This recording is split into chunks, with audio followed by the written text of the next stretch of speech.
तो दोस्तों आप सभी का यूपीएससी प्रीलिम्स टेस्ट सीरीज 2023 में स्वागत है। आज है इकोनॉमी, इंडियन इकोनॉमी का टेस्ट नंबर 2, जो यूपीएससी प्रीलिम्स को देखते हुए हमने चालू किया है। इसका फर्स्ट हो चुका है। इसके अलावा बात करें, ये टेस्ट फर्स्ट का पार्ट 2 है, जिसमें हम ये 5 टॉपिक कवर कर रहे हैं, यानी basic of Indian economy and national income के बारे में, और economic growth and development, planning, inflation, इसके अलावा एग्रीकल्चर। यानी ये जो है बाइलिंगुअल है, हिंदी और इंग्लिश दोनों में मिलेगा। और 100 क्वेश्चन पूरा होने के बाद इसकी पीडीएफ जो है आपको हमारे Telegram channel study on IAS पर मिल जाएगी। आप यहाँ से स्कैन कर सकते हैं या फिर सर्च कर सकते हैं, या फिर डिस्क्रिप्शन बॉक्स में लिंक्स हैं, उसके आप देख सकते हैं। इसके अलावा बता दें, टोटल सभी सब्जेक्ट की 5 से 6 हज़ार क्वेश्चन की ये टेस्ट सीरीज है यूपीएससी प्रीलिम्स 2023 को देखते हुए। इसके अलावा बता दें, लगभग 200 से ऊपर क्वेश्चन हमने पॉलिटी के सॉल्व कर लिए हैं। ज्योग्राफी के भी क्वेश्चन जो है 200 के लगभग सॉल्व कर लिए हैं। इसके अलावा हिस्ट्री में मॉडर्न हिस्ट्री चल रही है, एंशियंट हिस्ट्री चल रही है, एनवायरमेंट इकोलॉजी चल रही है, और इसके अलावा हम बात करें तो हम इकोनॉमी पढ़ ही रहे हैं।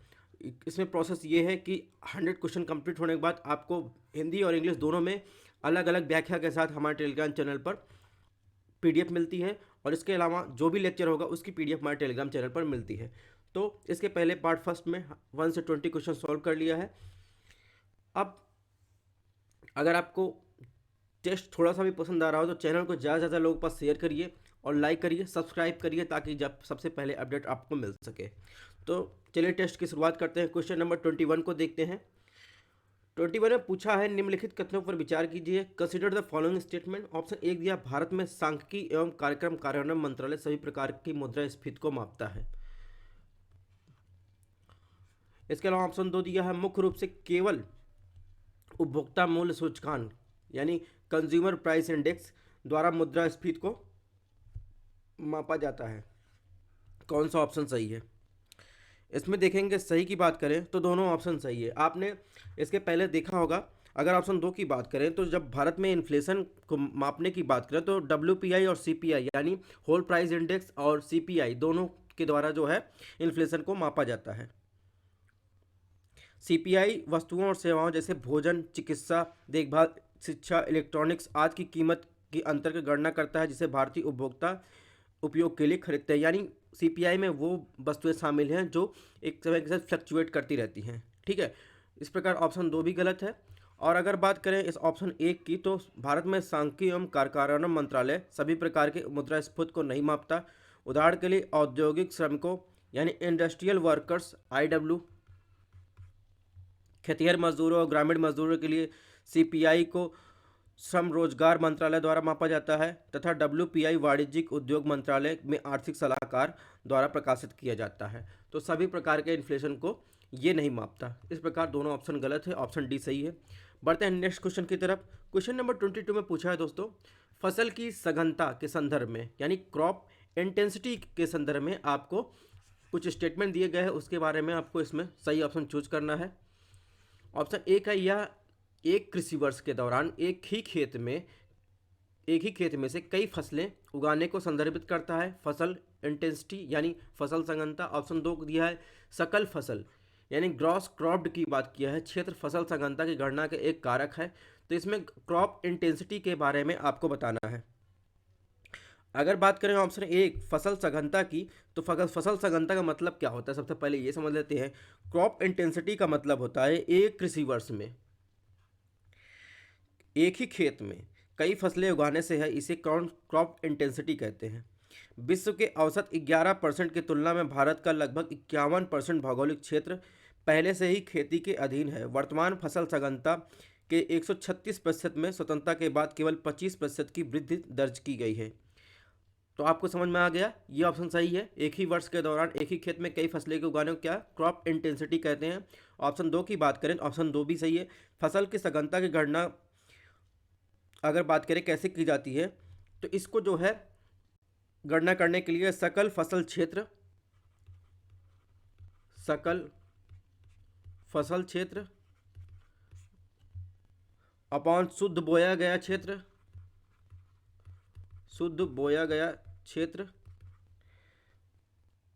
गुणे 100, इस आधार पर इसकी सघनता नापी जाती है। यानी सकल फसल क्षेत्र एक विशेष वर्ष में एक बार या एक से अधिक बार बोए गए कुल क्षेत्रों का प्रतिनिधित्व करता है, अर्थात एक वर्ष में जितनी बार बुआई होती है उतनी बार क्षेत्रफल की गणना की जाती है। इस कुल क्षेत्रफल को कुल फसली क्षेत्र या कुल बोया गया क्षेत्र भी कहा जाता है।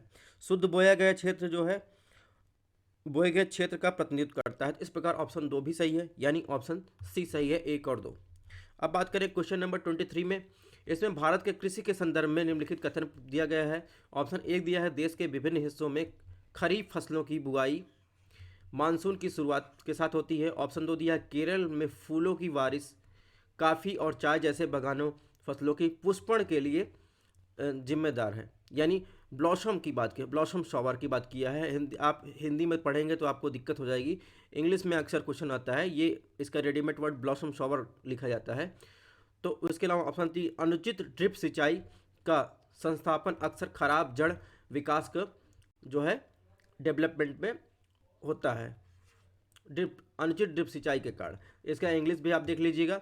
अगर इसमें बात करें इसमें कौन सा ऑप्शन जो है सही है, इसकी बात करें तो ऑप्शन 1 देखेंगे, खरीफ फसलों को वर्ष के मौसम की शुरुआत में बोया जाता है, इसे मानसून फसल भी कहा जाता है। ठीक है, इन फसलों की बुआई मई के अंत से जून के शुरुआत तक मौसम के प्रारंभ में की जाती है और अक्टूबर से शुरू होने वाली मानसूनी बारिश के बाद काटी जाती है। खरीफ फसलों में क्या क्या आता है? खरीफ फसलों में चावल आता है, इसके अलावा बताएं मक्का आता है और ज्वार, इसके बाद बाजरा, सोयाबीन, मूंगफली, तिलहन जैसी फसल और इसके साथ कपास भी खरीफ फसलों में आता है। तो इस प्रकार इसमें ऑप्शन 1 सही है। ऑप्शन 2 की बात करें, ऑप्शन 2 सही है, यानी ब्लॉसम शावर जो होता है, यानी उसे आम्र फुहार या आम्र वर्षा या ब्लॉसम फुहार शावर भी कहते हैं, जो प्री मानसून की घटना होती है।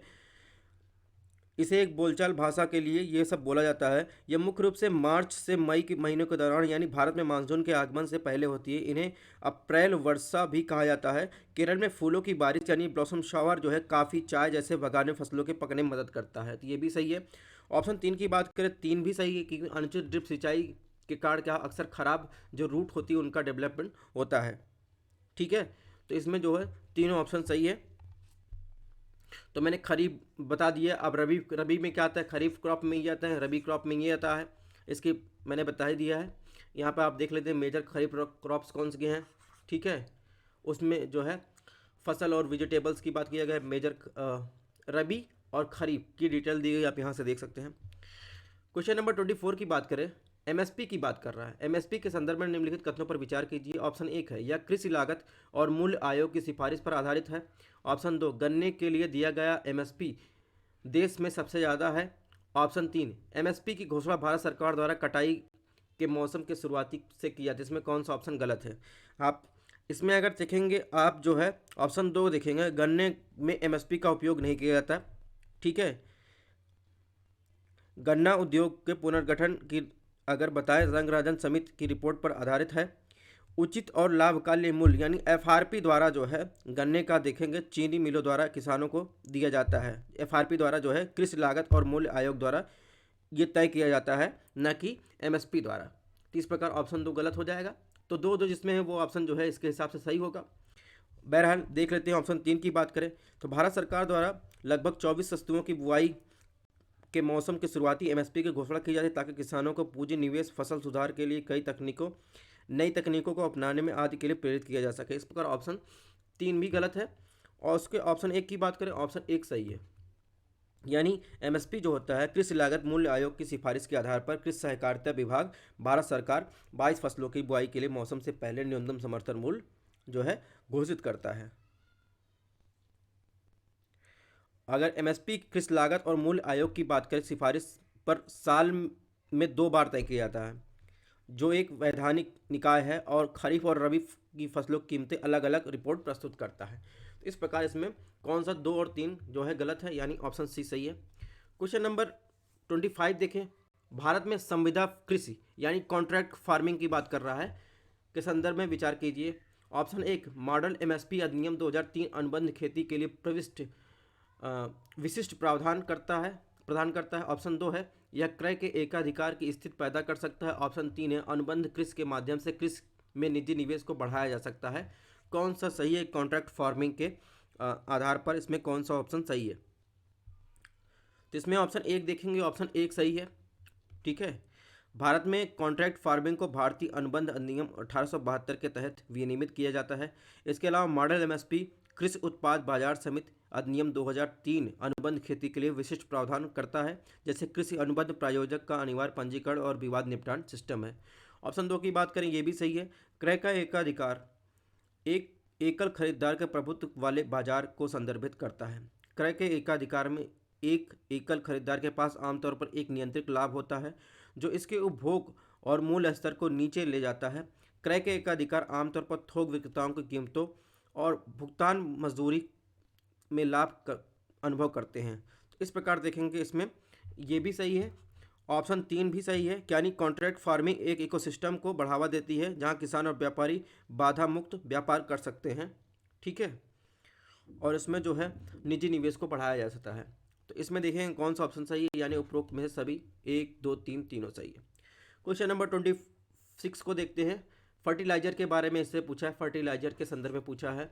ऑप्शन 1 नाइट्रोजन की धीमी गति से निकलने के कारण नीम लेपित यूरिया की नाइट्रोजन उपयोग क्षमता बढ़ जाती है। ऑप्शन 2 फोर्टिफिकेशन फर्टिगेशन के परिणाम स्वरूप फसलों द्वारा उर्वरकों को अधिक अवशोषण होता है। ऑप्शन 3 वर्तमान में यूरिया के मामले में भारत 100% आयात पर निर्भर। निम्नलिखित कथनों में कौन सा कथन सही है? ऑप्शन 1 की बात करें, ऑप्शन 1 सही है, क्योंकि नीम के बीज के तेल से लेपित यूरिया को नीम लेपित यूरिया कहा जाता है। ठीक है, आपने अगर गांव में रहे होंगे तो पहले के टाइम में क्या होता था, नीम की जो गोदी कहा जाता है हम लोग गाँव में, तो नीम की गोदी का तेल जो है निकाला जाता था, तो वो लोग कुछ पीते थे, उस शरीर के लिए भी लाभदायक होता था और लगाते भी थे। तो नीम के बीज से तेल के लेपित यूरिया नीम लेपित यूरिया कहा जाता है। उर्वरक विभाग ने सभी घरेलू उत्पादकों के लिए नीम लेपित यूरिया के रूप में 100% यूरिया उत्पादन करना अनिवार्य कर दिया है। तो इस प्रकार देखेंगे यूरिया का अधिक क्रमिक निर्गमन की बात करें तो पौधों को अधिक पोषक तत्व प्राप्त करने में मदद करता है, जिसके परिणामस्वरूप अधिक पैदावार होती है। तो ऑप्शन जो है यानी नाइट्रोजन की गति धीमी गति से निकलने के कारण निम्नलिखित यूरिया नाइट्रोजन का उपयोग की क्षमता बढ़ाती है। ठीक है, नाइट्रोजनीकरण। ऑप्शन 2 की बात करें, ऑप्शन 2 भी सही है, यानी फर्टिगेशन उर्वरक विनियोग की एक विधि है जिसमें ड्रिप सिस्टम द्वारा सिंचाई में के पानी में उर्वरकों को शामिल किया जाता है। इस प्रणाली में सिंचाई के उर्वरक घोल समान रूप से वितरित हो जाता है। ठीक है, इससे क्या होता है, फसलों के द्वारा उर्वरकों का अधिक अवशोषण होता है। ऑप्शन 3 की बात करें तो 3 गलत है। भारत के फॉस्फेटिक तथा पोटैशिक और यूरिया का शुद्ध आयातक है। यूरिया वैधानिक मूल्य नियंत्रण के तहत एकमात्र उर्वरक है और राज्य व्यापारिक उद्यमों के माध्यम से प्रत्यक्ष कृषि उपयोग के लिए इसके आयात की अनुमति है। भारत में अगर बात करें भारत की, तो भारत पर आयात निर्भरता यूरिया की हमारी आवश्यकता का 25% है। फॉस्फेट के मामले में 90 और 100% पोटास के मामले में है। ठीक है, भारत के मामले में यहाँ 100% दिया है, 100% किस में है, पोटास के मामले में। फॉस्फेट के मामले में अगर देखेंगे तो जो है 90% है, यूरिया के मामले में क्या है 25% है, तो ये भी गलत है। तो इसमें जो है कौन सा ऑप्शन सही है पूछा है, तो ऑप्शन ए देखेंगे, 1 और 2 सही है। क्वेश्चन नंबर 27 को देखते हैं दोस्तों, ये भी यूरिया के बारे में है। यूरिया की एमआरपी भारत सरकार द्वारा वैधानिक रूप से तय की जाती है। ऑप्शन 2 यूरिया पोषक तत्व आधारित सब्सिडी योजना के अंतर्गत आता है। ऑप्शन 3 मिट्टी में यूरिया को अमोनिया बदलने में काफ़ी समय लगता है। कौन सा ऑप्शन गलत है? तो यूरिया की एमआरपी की बात करें तो ये भारत सरकार द्वारा तय की जाती है, ये तो बात सही है। अगर उर्वरकों के लिए पोषक तत्व आधारित सब्सिडी की बात करें तो कार्यक्रम 2010 में शुरू किया गया। इस योजना के तहत यूरिया के अलावा प्रत्येक सोपान यानी ग्रेड पर वार्षिक आधार पर तय की गई सब्सिडी की एक निश्चित राशि यूरिया के आधार पर प्रदान की जाती है। तो सब्सिडी को उत्पादों के बजाय पोषक तत्वों की संरचना में जोड़ने की परिकल्पना की थी, जिसके परिणामस्वरूप संतुलित निषेचन हो सके। तो ये ऑप्शन गलत है। यूरिया पोषक तत्व आधारित सब्सिडी योजना के अंतर्गत आता है, ये ऑप्शन गलत है, सब्सिडी योजना के अंतर्गत नहीं आता है।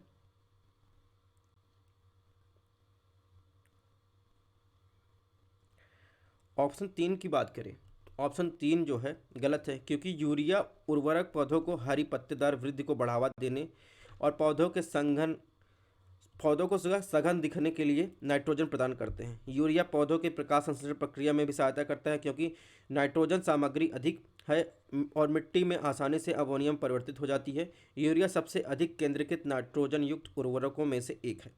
तो इस प्रकार जो है ऑप्शन 3 भी गलत है और सिर्फ इसमें जो है ऑप्शन 1 सही है। ठीक है, तो कौन सा गलत है? ऑप्शन 2 और 3 गलत है, यानी ऑप्शन बी। तो दोस्तों अगर 28 क्वेश्चन की बात करें, इसमें क्या पूछा है? भारतीय कृषि में प्रयुक्त बीजों के संदर्भ में निम्नलिखित कथनों पर विचार कीजिए। ऑप्शन 1, गैर किसान पीओएस मशीन से खाद नहीं खरीद सकते। ऑप्शन 2, भारत में बीज अवसंरचना में स्वचालित मार्ग के तहत किसी भी एफडीआई की अनुमति नहीं है। ऑप्शन 3, बीज प्रतिस्थापन दर इस बात की गणना है कि खेत में बजाए गए बीजों की तुलना में प्रमाणित बीजों के साथ कुल फसली क्षेत्र कितना हिस्सा बोया गया है। कौन सा कथन सही है? यानी seeds replacement rate is measured how much of the total cropped area was sown with the certified seeds comparison to farm saved seeds. ठीक है, तो इसका इंग्लिश ट्रांसलेशन है, आप इसमें देख लीजिएगा अगर आपको ना समझ में आए। तो अगर बात करें इसमें ऑप्शन 1 की, तो एक गलत है, क्योंकि केंद्र का कोई इनकार नहीं है इस नीति का पालन करता है, जहां गैर किसान सहित कोई भी पीओएस मशीन के माध्यम से किसी भी मात्रा में उर्वरक खरीद सकते हैं। तो इस प्रकार ये ऑप्शन गलत हो गया। ऑप्शन 2 की बात करें, ऑप्शन 2 गलत है, क्योंकि कृषि और सहयोग विभाग भारत में 2005 से गुणवत्ता वाले बीजों के उत्पादन और वितरण की सुविधाओं के विकास को सुदृढ़ीकरण की कार्यान्वयन एजेंसी है। भारत में बीज अवसंरचना के विकास के लिए स्वचालित मार्ग के तहत 100% एफडीआई की अनुमति दी गई है। ठीक है, 100% एफडीआई की अनुमति। इस प्रकार 2 भी गलत है, 3 सही है।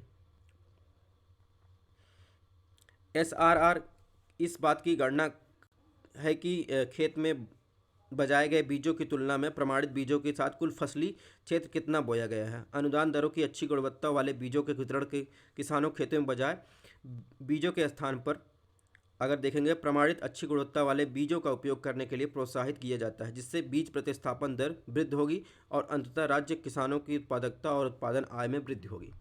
ठीक है, इस प्रकार इसमें कौन सही है? केवल 3, ऑप्शन सी सही है। क्वेश्चन नंबर 29 को देखिए। 29 में क्या पूछा है? कृषि उपज विपणन समितियां यानी एपीएमसी के बारे में पूछा है, एपीएमसी मंडी के बारे में पूछा। ऑप्शन 1, कृषि उपज विपणन समिति राज्य सरकारों के अधीन कार्य करती है। ऑप्शन 2, कोई भी राज्य सरकार अपने राज्य में एपीएमसी अधिनियम को समाप्त नहीं कर सकती। कौन सा कथन सही है? ठीक है, ऑप्शन 1 तो सही है। ठीक है, ये राज्य सरकारों के अधीन काम करती हैं।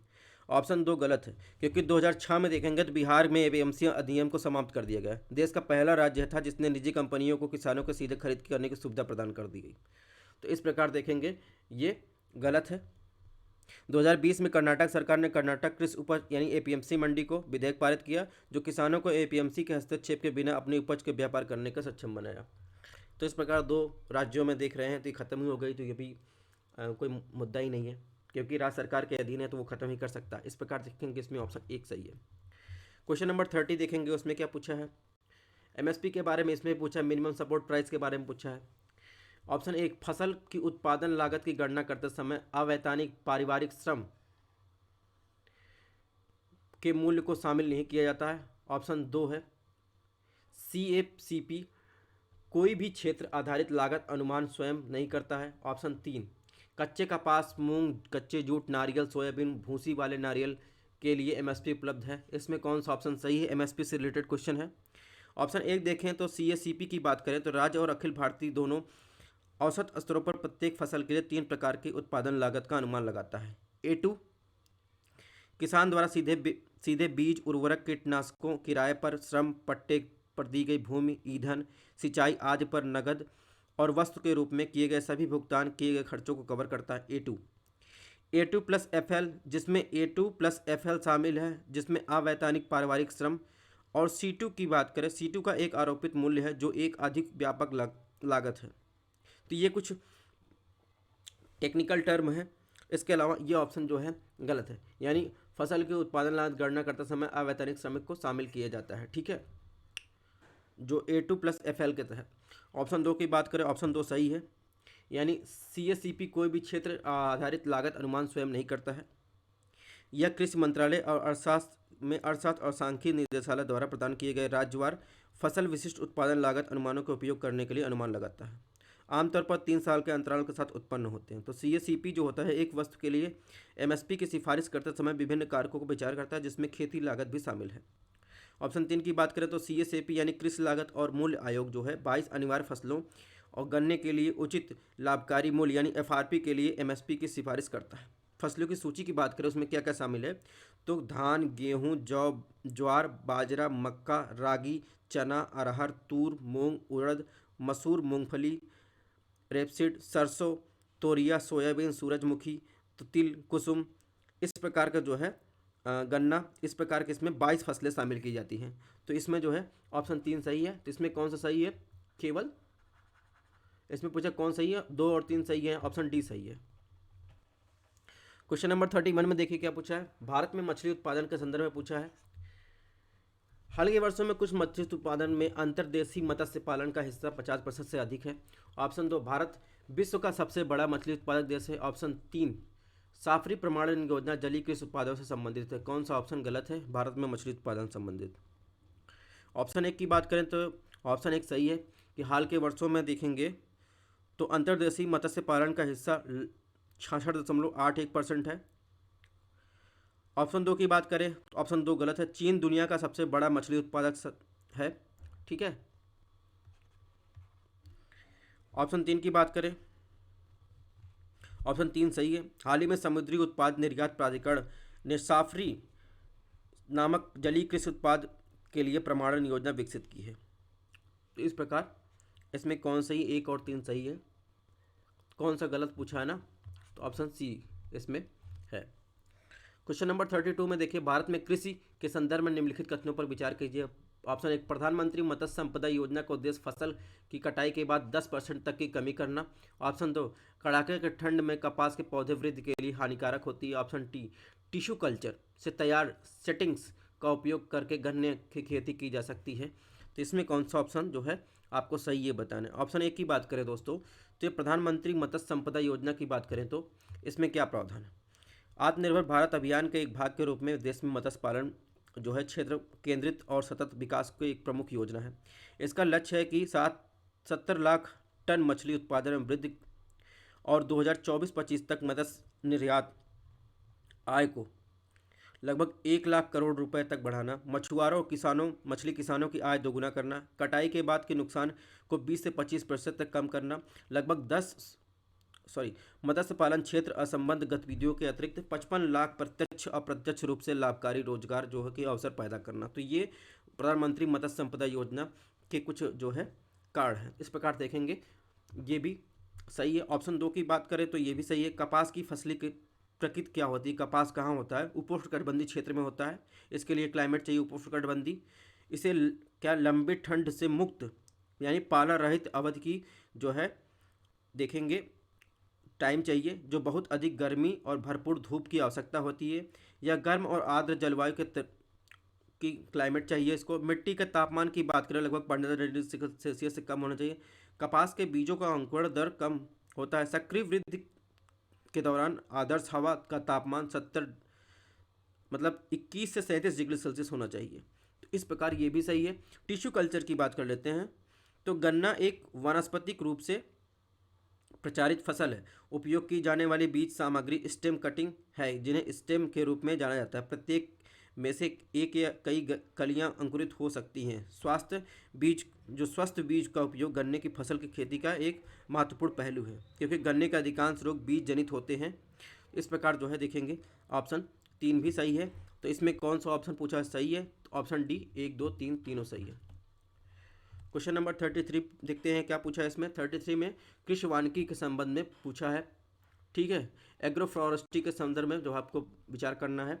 ऑप्शन 1, यह व्यक्तिगत रूप से नहीं बल्कि एक प्रणाली के रूप में फसलों, पशुधन और पेड़ों के एकीकृत प्रबंधन है। ऑप्शन 2, यह लुप्तप्राय प्रजातियों के जर्म प्लाज्म को संरक्षित करने में मदद करता है। इसमें कौन सा ऑप्शन गलत है। ऑप्शन 1 की बात करें तो ऑप्शन 1 जो है सही है। कृषि वानिकी का अर्थ अगर बताएं क्या होता है, कृषि और वृक्षों का संयोजन, यानी एग्रीकल्चर के साथ अगर जहाँ खेती हो रही है उसके साथ उसके किनारे किनारे अगर देखेंगे वृक्षों को भी लगाना एक कृषि वानिकी के अंतर्गत, यह एक भूमि प्रबंधन का दृष्टिकोण है। यानी लैंड मैनेजमेंट के कई लाभों को प्राप्त करने का पारंपरिक फसल और पशुधन उद्यमों को पेड़ों और झाड़ियों को इच्छानुसार एकीकरण को केंद्रित करता है। तो इस प्रकार एक ऑप्शन सही है। दो की बात करें तो दो भी सही है। कृषि वानिकी सिस्टम की कई प्रकार की पर्यावरणीय सेवाएं प्रदान करता है। अगर उदाहरण के लिए बात करें तो इसमें क्या होता है, वे मिट्टी की उर्वरता में सुधार कर सकते हैं, फसलों और पशुओं को हवा से बचाते हैं, आवास जो होता है विनाश को रोक सकते हैं, खराब भूमि बहाल कर सकते हैं, जल के संरक्षण में सुधार करते हैं, कीटों को सीमित कर सकते हैं। तो इस प्रकार के जैव विविधता के नुकसान को रोकने, लुप्तप्राय जर्मप्लाज्म को संवेदनशील प्रजातियों को संरक्षित करने में भी सहायता करता है। तो इस प्रकार इसमें कौन सा गलत है, इसमें तो कोई भी गलत नहीं, ना तो एक ना तो दो। नेक्स्ट क्वेश्चन की बात, क्वेश्चन नंबर 34 में देखिए क्या पूछा है। निम्नलिखित कथनों पर विचार करना है, तो चलिए विचार कर लेते हैं। ऑप्शन एक की बात कर रहा है, इसमें फास्फोरस एक आवश्यक पोषक तत्व है जो पौधे की जड़ के विकास में सहायता करता है। ऑप्शन दो, वर्टिकल फार्मिंग में हाइड्रोपोनिक्स, एक्वापोनिक्स और एरोपोनिक्स जैसी तकनीक का उपयोग होता है। ऑप्शन तीन, एक वर्ष में क्रमबद्ध रूप से भूमि के एक टुकड़े में दो या दो से अधिक फसलें उगाना अंतर फसल कहलाता है। ठीक है, तो इसमें जो है कौन सा ऑप्शन सही है। अगर बात करें ऑप्शन एक की, फास्फोरस, जो फास्फोरस होता है वो पौधे के विकास के लिए महत्वपूर्ण होता है और हर जीवित पौधों की कोशिका में पाया जाता है। ऊर्जा ट्रांसफर के लिए प्रकाश संश्लेषण, शर्करा और स्टार्च में परिवर्तन और पौधे के भीतर पोषक तत्वों के संचालन और आनुवांशिक विशेषताओं को एक पीढ़ी से अलग करने तक स्थानांतरित करने सहित कई प्रमुख संयंत्र कार्यों को शामिल किया जाता है। ठीक है, तो ये ऑप्शन जो है सही है। क्वेश्चन नंबर 34 में ऑप्शन एक सही है। ठीक है, ऑप्शन दो की बात करें, दो भी सही है। ठीक है, जो वर्टिकल फार्मिंग होती है जहाँ पर लैंड कम है, जैसे जापान जैसे देश में, वहाँ पे एक पहाड़ी है, लैंड कम है, जनसंख्या भी ज़्यादा है, तो वहाँ पे जो है वर्टिकल फार्मिंग होती है ग्रीन हाउस गैस के अंदर। ठीक है, तो उससे जो है क्या कहते हैं, ऊर्ध्वाधर खेती कहते हैं या फिर हाइड्रोफोनिक्स कहते हैं, जो उसमें क्या क्या मिट्टी की जरूरत नहीं होती है, उसमें जो है पाइप में क्या पानी के द्वारा ही होता है। एक्वापोनिक्स होता है, एरोपोनिक्स होता है, कई प्रकार के ये सब कल्चर हैं जिसमें मिट्टी जो है कि आवश्यकता नहीं होती है। तो इस प्रकार जो है ऑप्शन दो भी सही है। ऑप्शन तीन गलत है। यानी इंटरक्रॉपिंग दो या दो से अधिक फसलों के निकटता से उगाने के अभ्यास के लिए एक सर्वव्यापी शब्द है। एक ही पंक्ति या क्यारी में बात करें तो पट्टियों के माध्यम से जैविक अन्योन्य क्रिया के लिए काफ़ी नज़दीक है। इंटरक्रॉपिंग योजना एक उदाहरण है एक ऐसी फसल लगाना जिसकी जड़ें गहरी हों और दूसरा इसमें उथली जड़ें हों। ठीक है, तो ये इंटरक्रॉपिंग का है। तो इस प्रकार ये गलत है, यानी इसमें सही पूछा है एक और दो सही है। ठीक है, ऑप्शन सी सही है। क्वेश्चन नंबर 35 को देखते हैं। बरानी खेती के बारे में पूछा है, यानी रेनफेड फार्मिंग के बारे में पूछा है, तो विचार करना है। भारत की बात करें तो भारत विश्व के वर्षा आधारित कृषि प्रधान देशों के में प्रथम स्थान पर है। ऑप्शन दो, वर्षा सिंचित क्षेत्रों में एंटीशोल पाए जाते हैं। इसमें कौन सा ऑप्शन सही है, बरानी खेती के बारे में ये पूछा है। तो अगर भारत अपने कुल फसल क्षेत्र की बात करें तो 66% के साथ दुनिया के वर्षा आधारित कृषि देशों में पहले स्थान पर है। वर्षा आधारित कृषि 67% शुद्ध बोया गया क्षेत्र, जिसमें 44% खाद्यान्न का योगदान है और 40% जनसंख्या का समर्थन है। ठीक है, इस प्रकार ऑप्शन एक सही। ऑप्शन दो जो है एंटीसोल्स की बात करें तो ऐसी मिट्टी जो क्षितिज यानी परतों की अनुपस्थित या लगभग अनुपस्थित को परिभाषित करती है, जो स्पष्ट रूप से मिट्टी बनाने की प्रक्रिया को दर्शाती है। तो इस प्रकार ऑप्शन दो भी सही है। ठीक है, तो इसमें एक और दो दोनों सही है। तो इस मिट्टी की बात करें तो सभी संस्तरों पर रेतीले होते हैं, तो कुछ शुष्क और अर्धशुष्क जलवायु के सिंचित क्षेत्रों में भी पाई जाती है। ये है वर्टिकल फार्मिंग, एक्वा फार्मिंग जो भी कह लीजिए, एक्वाफोनिक्स, हाइड्रोफोनिक्स। ठीक है, और ये नॉर्मल किसी जैसे होती है। अब बात करते हैं क्वेश्चन नंबर 36 की। वित्तीय वर्ष, ध्यान रखिएगा कब पूछ रहा है। वित्तीय वर्ष 2020 में, फाइनेंशियल ईयर 2020 में भारत का शुद्ध घरेलू उत्पाद पिछले वर्ष के 170 ट्रिलियन रुपए की तुलना में 180 ट्रिलियन भारतीय रुपए अधिक था, जो एक बड़ी छलांग है। तो एनडीपी यानी शुद्ध घरेलू उत्पाद की बात करें तो के संदर्भ में निम्नलिखित कथनों पर विचार कीजिए। यह जीडीपी की गणना के दौरान मूल्य ह्रास यानी के मूल्यों को जोड़ने के बाद प्राप्त की जाती है। ऑप्शन 2, किसी अर्थव्यवस्था के शुद्ध घरेलू उत्पाद का मूल्य हमेशा उसी वर्ष के सकल घरेलू उत्पाद के मूल्य से अधिक होता है। ऑप्शन 3, शुद्ध घरेलू उत्पाद की गणना का उपयोग केवल घरेलू उद्देश्यों के लिए किया जाता है। तो आप इसमें गलत उत्तर आपको बताना है जो शुद्ध घरेलू उत्पाद के संदर्भ में आपको पूछा गया है। ऑप्शन 1 की बात करें तो ऑप्शन 1 गलत है, क्योंकि शुद्ध घरेलू उत्पाद यानी नेट डोमेस्टिक जो प्रोडक्शन होता है की गणना अगर सकल घरेलू उत्पाद में मूल्य ह्रास के मूल्य भार को समायोजित करने के पश्चात की जाती है। यह मूल रूप से सकल घरेलू उत्पाद का शुद्ध रूप है, अर्थात सकल घरेलू उत्पाद में से मूल्य ह्रास के कुल मूल्य का घटाव किया जाए तो जो वस्तुओं और सेवाओं को उत्पादन के दौरान समाप्ति संपत्ति में हुआ था वो होता है। यानी एनडीपी जो होता है, एनडीपी बराबर जीडीपी माइनस मूल्य ह्रास। ठीक है,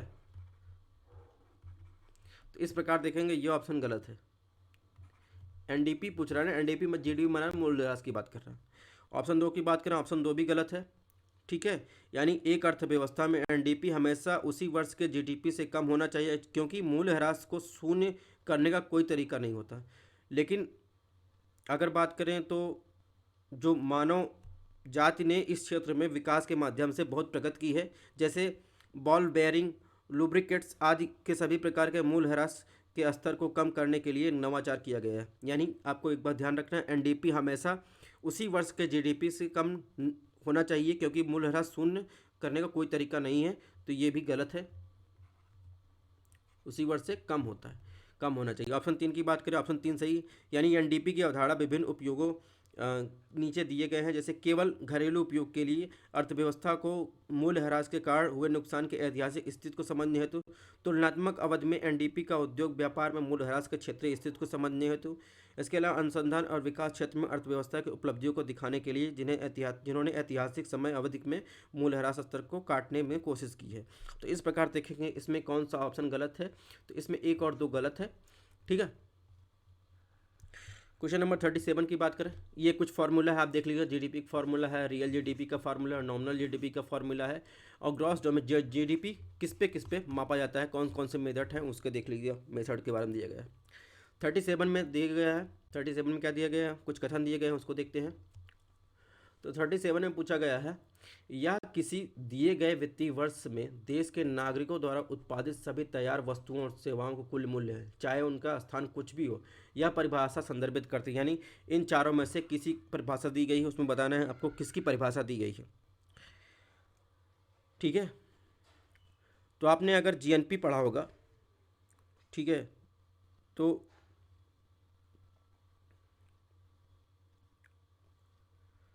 यानी अगर सकल राष्ट्रीय उत्पाद के बारे में पढ़ा होगा, जीएनपी के बारे में, तो यह किसी देश के नागरिकों द्वारा किसी दिए गए वित्तीय वर्ष में उत्पादित सभी तैयार वस्तुओं और सेवाओं का कुल मूल्य है, चाहे उनका स्थान कुछ भी हो। जीएनपी घरेलू और विदेशी स्थित के व्यवसायों द्वारा उत्पन्न उत्पादन को भी मापता है। ठीक है, जीएनपी जो होता है किसी देश की विदेश से आय के साथ जोड़ा गया सकल घरेलू उत्पाद है। यह एक अर्थव्यवस्था की सीमा पार आर्थिक गतिविधियों को भी ध्यान रखता है। ऑप्शन 1 की बात करें, जो एनएनपी है, नेट नेशनल इनकम की बात कर रहा है, तो नेट नेशनल इनकम की परिभाषा क्या होती है? नेट नेशनल इनकम की परिभाषा होती है, अगर कैसे निकालना हो तो जीएनपी माइनस जो मूल्य ह्रास होता है। ठीक है, इसके अलावा एनडीपी की बात करें, एनडीपी भी मैंने बताई। एनडीपी की बात करें तो एनडीपी के बारे में अभी ऊपर बता ही दिया। जीडीपी की परिभाषा दी गई है, यानी इसका संबंध जो है आपको जीएनपी से है।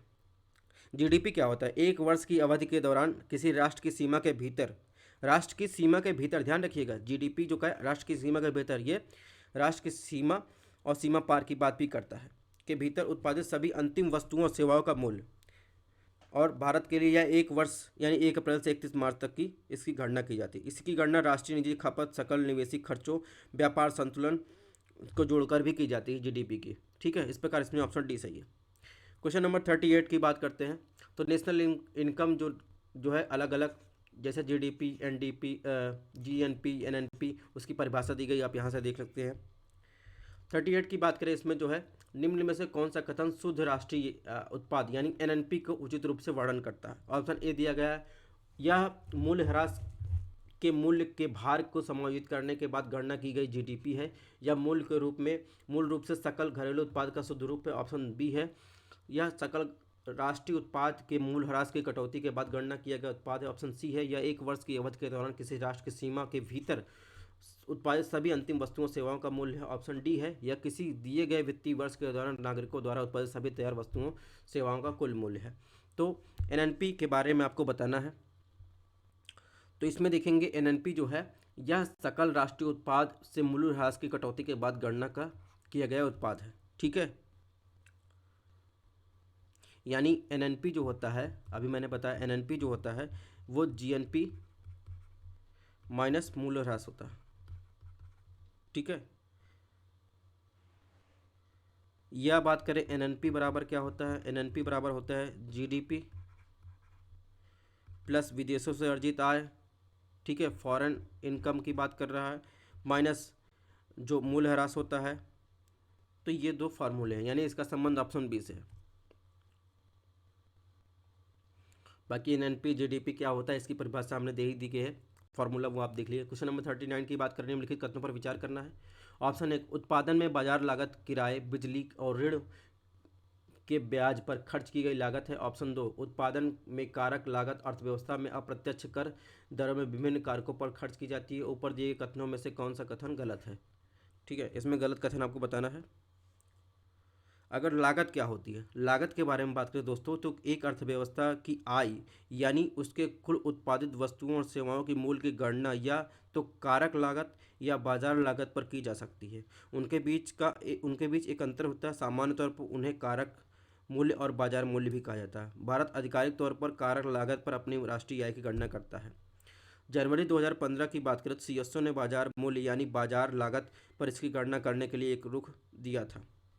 ऑप्शन एक गलत है। ठीक है, ऑप्शन दो की बात करें तो ऑप्शन दो भी गलत है। कारक लागत की बात करें, एक और बता दें आपको, कारक लागत वह इनपुट लागत है जिसे उत्पादक को कुछ उत्पादन की प्रक्रिया में उठाना पड़ता है, जैसे पूंजी लागत यानी ऋण पर ब्याज, कच्चा माल, श्रम, किराया, बिजली। ठीक है, ऑप्शन दो गलत है। उत्पादन की कारक लागत में अप्रत्यक्ष करों को जोड़ने के बाद बाजार लागत निकाली जाती है। इसका मतलब यह है कि वह लागत जिस पर माल बाजार तक पहुंचता है यानी शोरूम तक, देखेंगे शोरूम तक पहुंचता है, यानी से शोरूम तक पहुंचने क्या, सेनवैट केंद्रीय उत्पाद शुल्क सीएसटी उत्पादकों द्वारा भारत के केंद्र सरकार द्वारा भुगतान किया जाता है। इसे एक्स फैक्ट्री प्राइस भी के रूप में जाना जाता है। तो इसमें जो है ऑप्शन सी जो है यानी एक और दो दोनों गलत है। क्वेश्चन नंबर 40 की बात करें तो फैक्ट्री कॉस्ट कैसे निर्धारित होती है, इसमें क्या क्या शामिल होता है, लैंड, लेबर, कैपिटल एंड जो है इंटरप्राइजेज। ठीक है, प्रोडक्शन को बनाने में कौन कौन से कॉस्ट।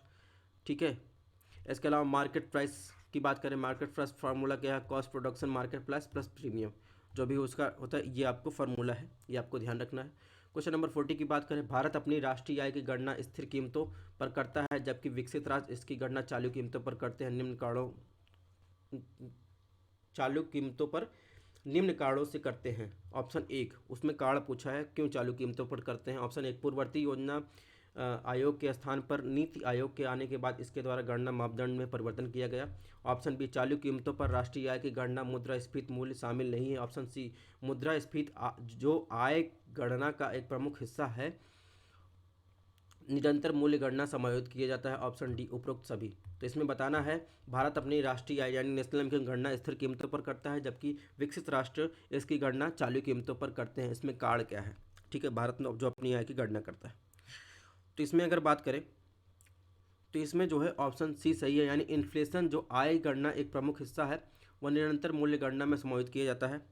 यानी अगर बात करें भारत अपनी नेशनल इनकम की गणना स्थिर कीमतों पर करता है, ऐसा ही अन्य विकासशील अर्थव्यवस्थाओं द्वारा भी किया जाता है, जबकि जो विकसित राष्ट्र हैं चालू कीमतों पर इसकी गणना करते हैं। हालांकि जो सांख्यिकी उद्देश्यों के लिए सीएसओ मौजूदा कीमतों पर राष्ट्रीय आय के आंकड़े भी जारी करता है। मूल रूप से बात करें तो इन्फ्लेशन अपने स्तर पर स्थिरता के कारण भारत में नीति निर्माण एक चुनौतीपूर्ण पहलू रही है। स्थिर मूल्य पर राष्ट्रीय आय एक वर्ष में किसी देश के सामान्य निवासियों द्वारा एक वर्ष में किसी देश के सामान्य निवासियों द्वारा अंतिम वस्तुओं और सेवाओं का धन मूल्य, जिसे आधार वर्ष मूल्य पर मापा जाता है। आधार वर्ष की बात करें, आधार वर्ष क्या होता है? आधार वर्ष होता है एक सामान्य वर्ष जो मूल्य में उतार चढ़ाव यानी इन्फ्लेशन से मुक्त होता है। इसे बेस ईयर मान लिया जाता है। ठीक है, तो इस प्रकार हो जाएगा। वर्तमान मूल्य पर राष्ट्रीय आय की बात करें तो किसी देश के सामान्य निवासियों द्वारा एक वर्ष में उत्पादित अंतिम वस्तुओं और सेवाओं का जो मुद्रा मूल्य होता है, जिसे मुद्रास्फीति मूल्य समायोजित किए बिना चालू वर्ष की कीमतों पर मापा जाता है। ठीक है, तो इस प्रकार देखेंगे, इसमें ऑप्शन सी सही है। अगर आय के महत्वपूर्ण पहलू की बात करें, जिसमें नॉमिनल आय की बात करें, नॉमिनल आय क्या होती है? किसी के हाथ में प्रतिदिन या प्रतिमाह मिलने वाली मजदूरी और नॉमिनल आय होती है। वास्तविक आय की बात करें तो वास्तविक क्या होती है? यह नाम मात्र आय माइनस मुद्रास्फीति की वर्तमान दर को घटाकर प्रतिशत के रूप में समायोजित किया जाता है। ठीक है। डिस्पोजेबल आय क्या होती है? मजदूरी का शुद्ध हिस्सा उपयोग करने के लिए एक स्वतंत्र है, जो डेटा की आवश्यकता के आधार पर वास्तविक और नाम मात्र आय के अप्रत्यक्ष करों की कटौती करता है। तो इस प्रकार कुल मिलाकर इसमें ऑप्शन सी सही है। तो दोस्तों ये रहा हमारा पार्ट 2। इसके अलावा नेशनल इनकम फार्मूला है, ये आप देख लीजिएगा कैसे कैसे हमने बता ही दिया है। तो दोस्तों ये रहा हमारा पार्ट 2। इसकी आपको PDF हमारे टेलीग्राम चैनल पर मिल जाएगी, आप यहाँ से स्कैन कर सकते हैं, या फिर आप डिस्क्रिप्शन बॉक्स में आपको लिंक मिल जाएगी। अगर आपको लेक्चर थोड़ा सा भी अच्छा लगा हो टेस्ट, तो आप चैनल को लाइक शेयर सब्सक्राइब जरूर कीजिएगा। कोई भी हो आप कमेंट बॉक्स में, कोई प्रॉब्लम हो तो कमेंट बॉक्स में आप जो है कर सकते हैं, या हमारे नंबर पर आप जो है टेलीग्राम पर मैसेज कर सकते हैं। और thanks for watching, stay tune, अपने हेल्थ का ध्यान रखिएगा। मिलते हैं नेक्स्ट टेस्ट में।